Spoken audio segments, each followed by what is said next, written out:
আত্রেই নদীর ইতিহাস নিয়ে বই প্রকাশ বালুরঘাটে। উদ্বোধনে উপাচার্য। বালুরঘাট বিএড কলেজের অধ্যাপক হিমাংশু কুমার সরকারের লেখা আত্রেই নদীর ইতিকথা বইয়ের উদ্বোধন হলো সোমবার দুপুরে। দক্ষিণ দিনাজপুর বিশ্ববিদ্যালয়ের উপাচার্য প্রণব কুমার ঘোষ এই অনুষ্ঠানে উপস্থিত ছিলেন। এছাড়া উপস্থিত ছিলেন কলেজের সভাপতি নবকুমার দাস ও এলাকার বিশিষ্ট জনেরা। এই বইটিতে আত্রাই নদীর প্রাচীন ইতিহাস তুলে ধরা হয়েছে। নদীর জন্ম থেকে শুরু করে গুপ্ত ও পাল যুগে তার ভূমিকাকে বিশেষ গুরুত্ব দিয়ে আলোচনা করেছেন লেখক।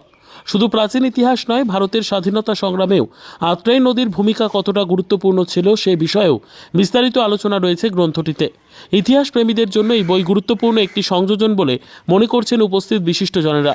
অনুষ্ঠানে বক্তারা বলেন, স্থানীয় ইতিহাসকে কেন্দ্র করে এমন গবেষণামূলক কাজ আগামী প্রজন্মের কাছে অতীতকে তুলে ধরার জন্য অত্যন্ত জরুরি। বইটি আগামী দিনে গবেষকদের কাজে লাগবে বলে আশা করা হচ্ছে। আজকের যে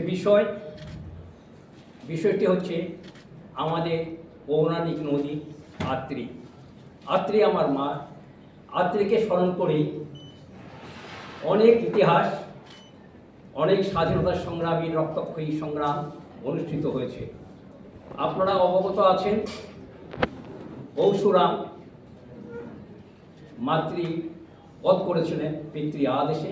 সেই তিস্রোতা আত্রেই, করতোয়া এবং পুনর্ভবা, এই নদীগুলোর পরবর্তীতে গতি পরিবর্তন হয়েছে। ত্রিস্রোতা ক্রমে ক্রমে দুই স্রোত হয়েছে, তার সঙ্গে যুক্ত হয়েছে পুনর্ভবা।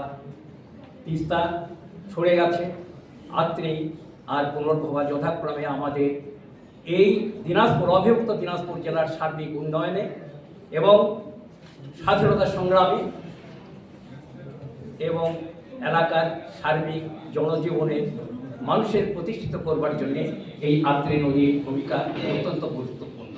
ব্যুরো রিপোর্ট, উত্তর বাংলা সংবাদ।